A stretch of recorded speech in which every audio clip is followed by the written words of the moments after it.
I was brought up with the understanding that, a man works, a man provides protection, a man provides discipline.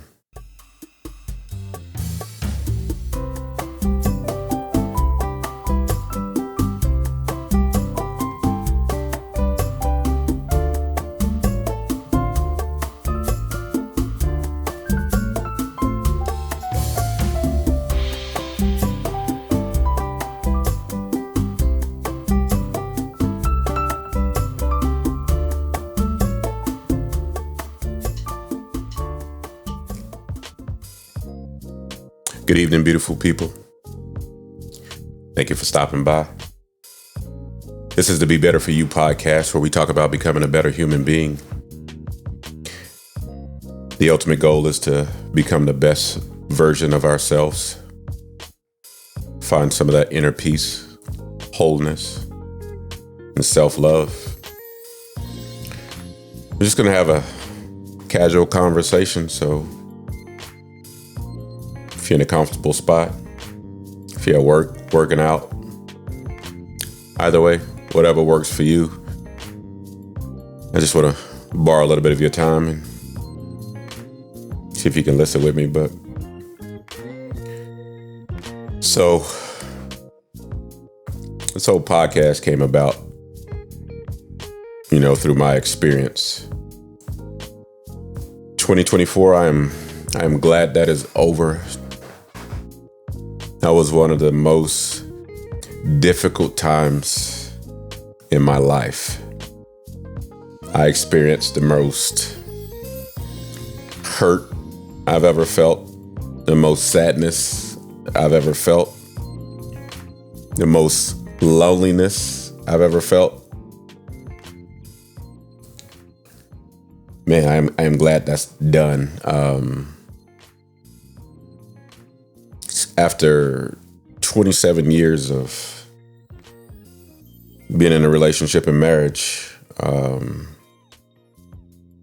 was hit with a unwanted divorce, and it really took its toll on me, and it's taken me a lot to get out of it. What I found was that there was a lot of things that I needed to work on and understand and come to terms with that I wasn't aware of. It wasn't because it wasn't an intentional thing to where I knew what it was. But I don't know, it was just one of those things, man, that's brought on by stigmas and what a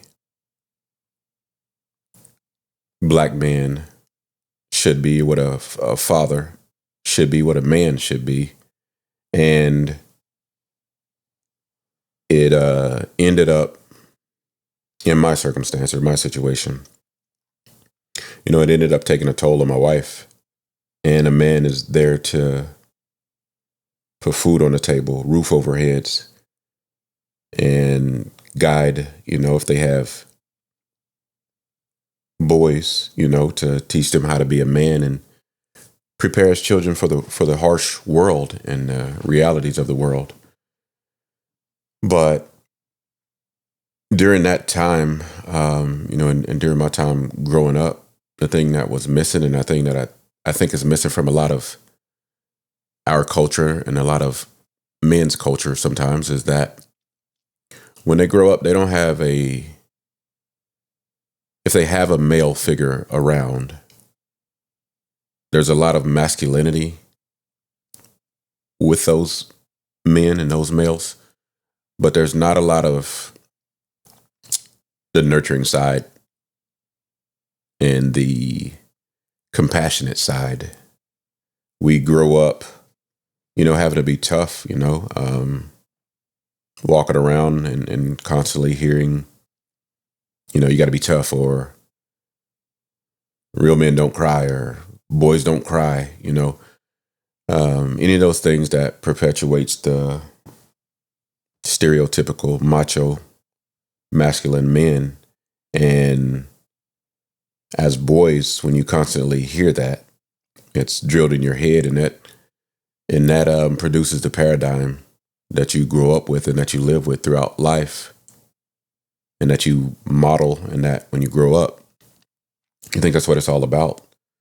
But I'm here to tell you that it is not. And the quicker we're able to understand this concept, and when the quicker we're able to put that in action, the quicker we are able to get to true happiness, and the quicker we're able to find our best version of ourselves to put out in the world, so that we can make life easier. And if you have a partner or a spouse, it makes the relationship exponentially better, because there's a mutual understanding and a knowledge from us men on how to treat our partners and treat our spouses. And this is also highly beneficial for our kids, because if they're growing up, in my case, if I'm having a notion or having the mindset that I have to be the disciplinary and treat the kids for the harsh world, for me, there was more of that than there was the nurturing piece and the compassionate piece, which our young men and our boys need to see, so that they can grow up and be better to emulate that for their wives and the daughters and their sons that they have, so that we can just continue to push that narrative, and put that type of people in the world to have better human beings, and people can be the best version of themselves and be confident and comfortable in their own skin and be their authentic selves and find that inner love and that inner peace. But yeah, that's how this came about here. 2024, rough year of my life. But through that pain and that suffering and that sadness, I took ownership of it immediately, and I immediately got to work on researching and putting in the work. When I began it, my hopes was that we wouldn't get a divorce, and I can right the wrongs and figure out what I did wrong and start doing those things better and put them into action, which I did. But by this time it was it was too late.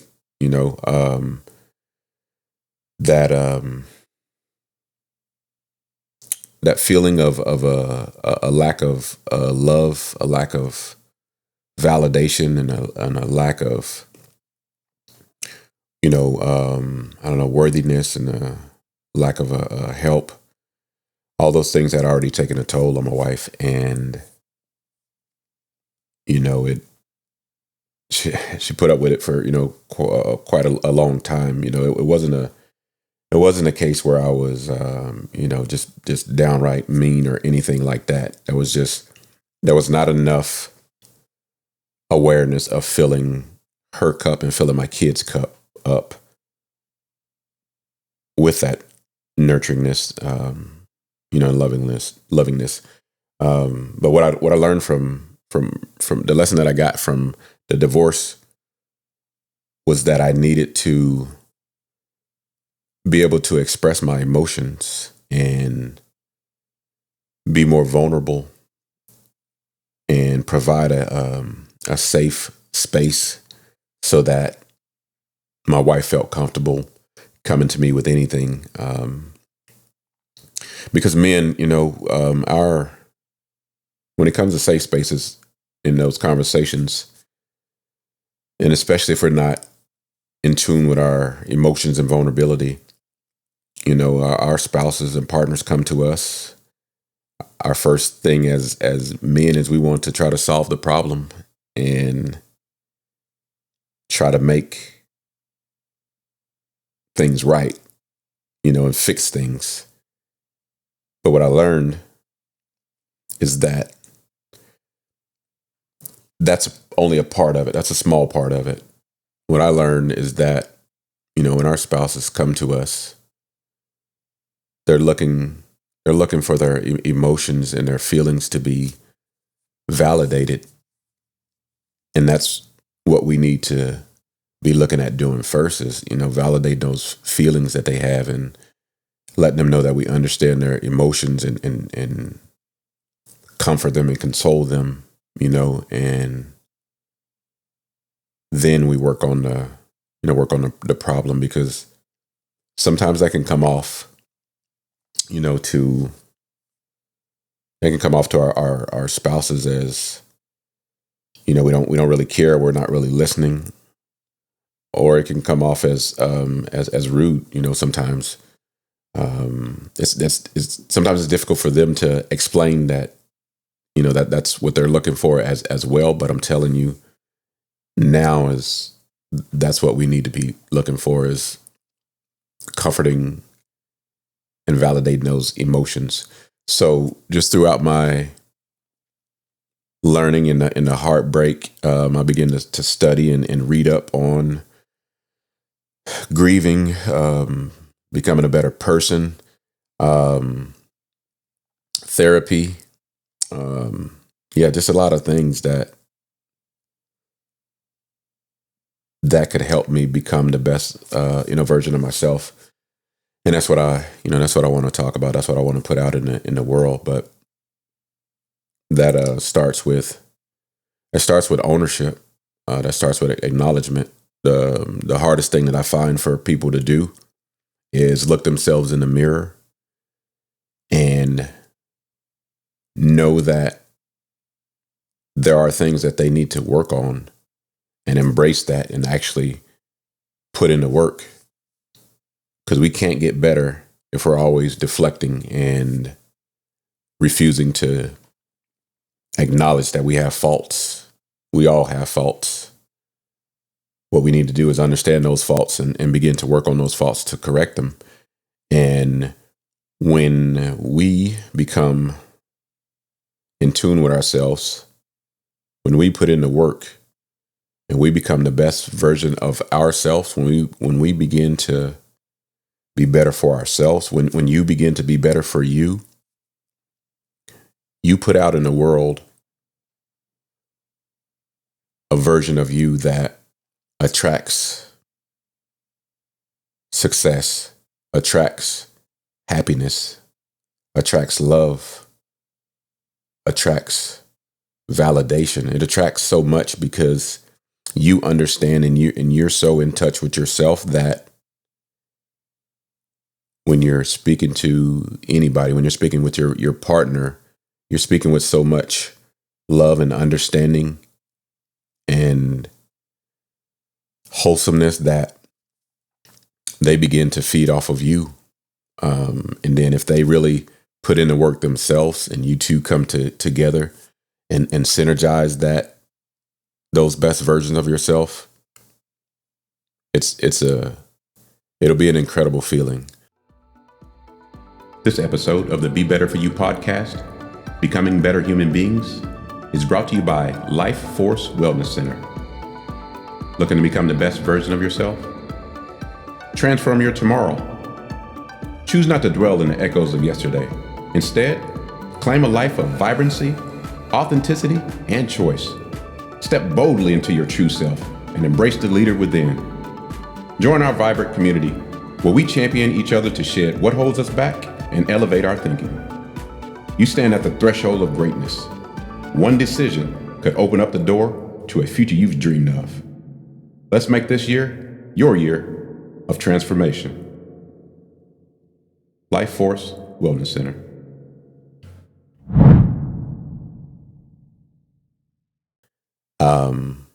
I haven't got into that yet. I know for a fact, though, that this version of me will never let a person feel unworthy or unloved or uncared for or unvalidated or any of those sad feelings. This version of me won't do that. Because of how I know it feels to be so depleted of it and your cup empty. But it's important also to, if you're already in a relationship, already in a marriage, anybody can use this information. Anybody can right the wrongs and fix things before they go bad, or just improve things by becoming the best version of themselves, becoming a better human being. But again, you have to put in the work. You have to put in the time. You have to be willing to do it. For me, that, like I said, I started with some therapy and really digging into, my past traumas and, the baggage that I brought, into the relationship. When I was in high school,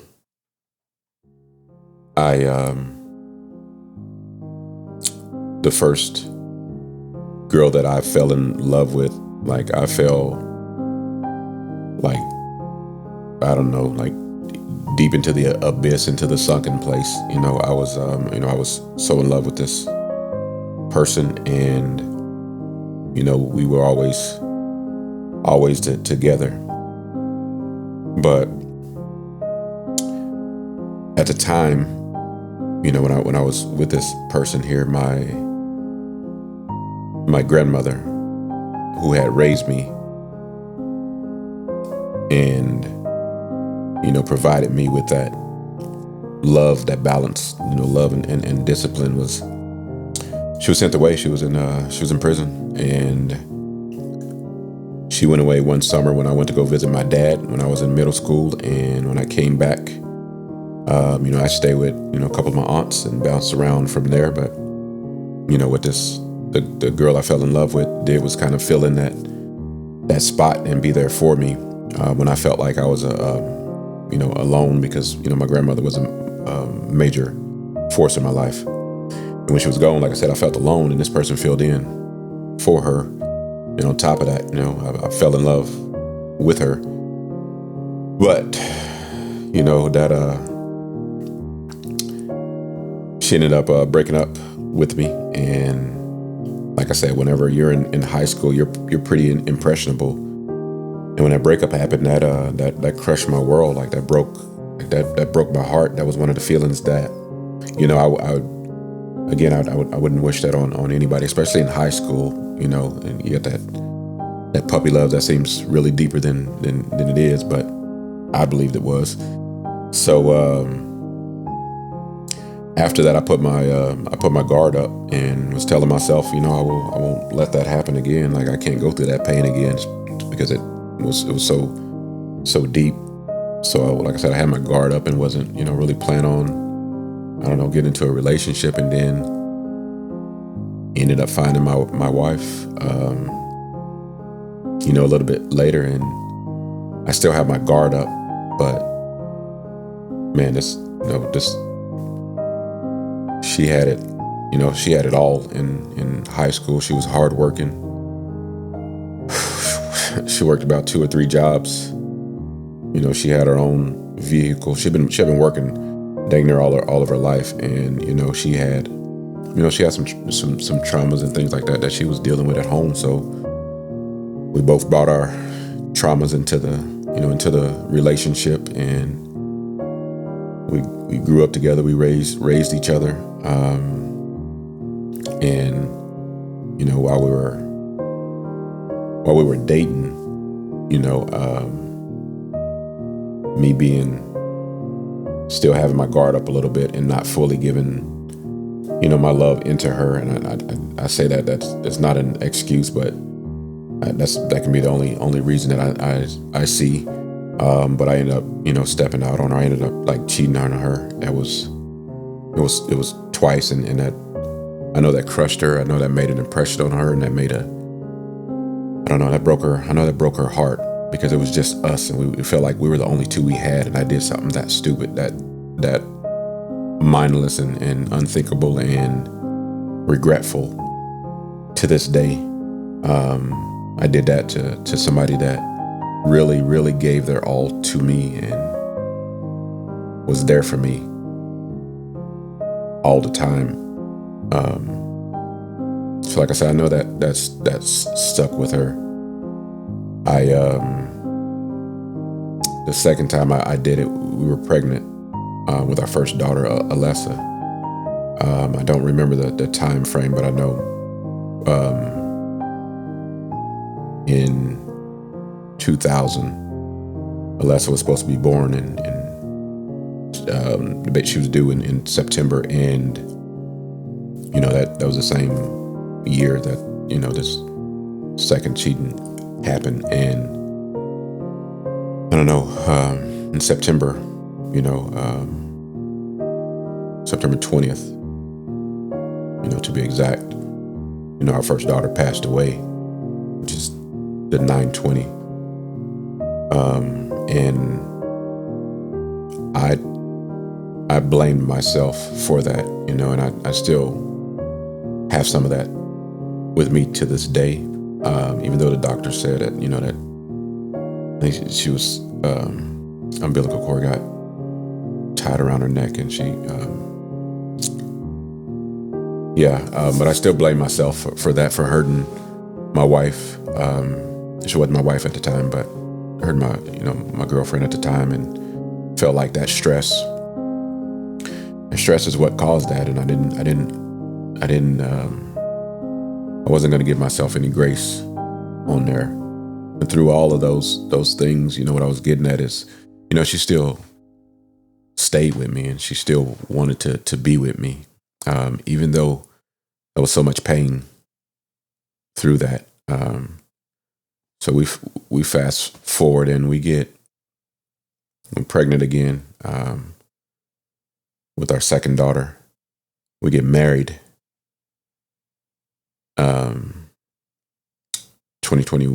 2001, and towards the end of there, I believe, I could be having the dates wrong, and I'm sorry. I've been together for 27 years. But our second daughter, ended up being born March 13th of 2002. And, felt fulfilled as first time being a father, and her first time being a mother. And we're just excited. We're married, had our kids, had our kid, had, good jobs. And yeah, we end up having a second kid in 2004, our son. Again, like I said, we had some good jobs and bought our first house, nice vehicles and things like that. And as we're going along, what I think back onto, or what I remember, is that, when the kids came about, that's all, that our lives was dedicated to, and mainly my wife's life was dedicated to the kids.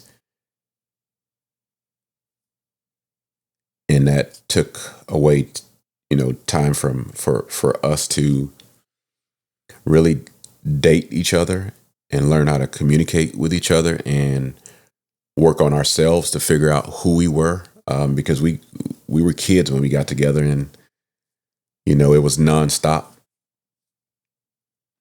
from that point on. So again, we didn't really have any experiences other than ourselves. We were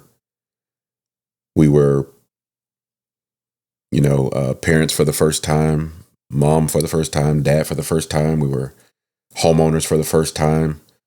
Like we're just learning things as we, as we went about, but we never again, we never had that chance to know ourselves, which is very important in relationships and as a person, as a human being, on becoming the best version of yourself. You have to know who you are, what you like, and if you can be alone with yourself, at times and still love yourself. And that's what it became. That was part of our deal. So the years, fast forward, the years go by, and like I said, we didn't really date that much. Our kids took up most of our lives, and in her life, and where I was working at took up a ton of my life and caused so much stress and anxiety. And I brought that home at times, and I couldn't shut that off at times. And yeah, I know at times it was stressful being around me for being at a high demand job, because again, I didn't know how to deal. I didn't know how to decompress. I didn't know how to compartmentalize and keep work at work and not bring it home. So it took a toll on my kids. It took a toll on my wife.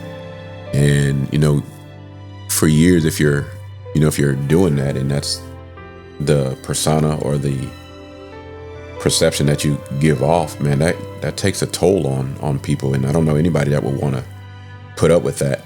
And then you compound that by me not being able to really show emotions and be vulnerable about things. So, we would say, I love you. But when I think back about it, it was no like spontaneous or sporadic, or just I love yous for nothing. It was usually when we were leaving or coming back, some along those things. But if you're not in touch with your emotional side and your vulnerable side, like, you don't notice those things, and you don't know how much it takes a toll on a person. But so all of those things added up, and I realized that over the years, I wasn't filling up my kids' cups. I wasn't filling up my wife's cups. It was more on the negative side, or I stick to myself. I tend to myself a lot, and so when I get home, sometimes I go just go in not go in my room, but go into a room, or just sit down and just watch TV and be by myself. I don't really, and haven't really, like, I don't really speak much. I listen a lot, but I know, just me. I just never really spoke much, if I, and that hurt as well, because it made it seem like I didn't want to talk, or was antisocial, or I didn't really, care much for them. So all of those things played a factor in it, in depleting the cups that wasn't filled, that I needed to fill. So, like I said, that takes a toll on somebody, and I recognize that. And pretty soon, enough is enough. So, if you're not getting that, from your home or from your spouse, then, and their cup is empty, and they're longing for that, they're going to leave, or they're going to find somebody else, or somebody else will start doing that. And before, when they were really into you and really love you and weren't starting to detach from you, they wouldn't entertain that. But now, over the years, all those things seem appealing and enticing to them. So, those situations can come about if you're not feeling it. So, like I said, that ended up leading to the divorce, and leading to what I say was my worst time in my life. So I set out to be better. I set out to learn. I set out to really truly understand who I am, and who I want to be, and what version do I want to put out to the world, and how I want to live. I want to be happy. I want to have wholeness, and I want to have self-love, and I want to have peace. And I want to share that with everybody. So that's what I want you guys to learn as you listen to this podcast, and as I share these tools. I want you to be open to learning and taking in all of this information to become the best version of yourselves and be able to make your relationships and your marriages better for you and better for your partners, so that you can have that fulfilling relationships and that you can live life the way it's really supposed to be. We're not here for a long time. With this and becoming the best version, you can be here for a good time. And I know through that hurt and that pain that I felt last year, these lessons that I've learned, I feel incredible about what I can put out for somebody in the world and who I'm going to be and who I am. And it's a good feeling. You know, I want to share that feeling with everybody. I want everybody to have that feeling.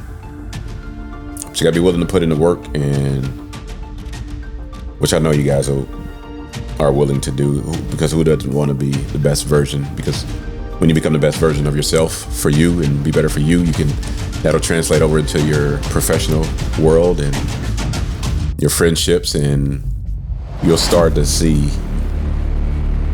that the vibration that you give off is going to increase your chances of success and well-being. Yeah, like I said, I don't want to take up too much of your time tonight. I'm just glad y'all taking a few minutes out of your day to listen to me talk to y'all. I have more to share with you if you're willing to listen, and if you're up for becoming the best version of yourself. I want you to stop by and check out the next episode as we talk about therapy and what it's done for me and what it can do for you and what it can do for men in general, and being more specific, what it can do for Black men.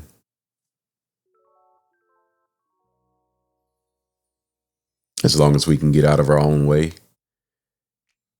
and shed those stigmas of thinking that you have to be something wrong with you or crazy to go to therapy. But as long as we're willing to go into it with an open mind and embrace everything that we can learn from it,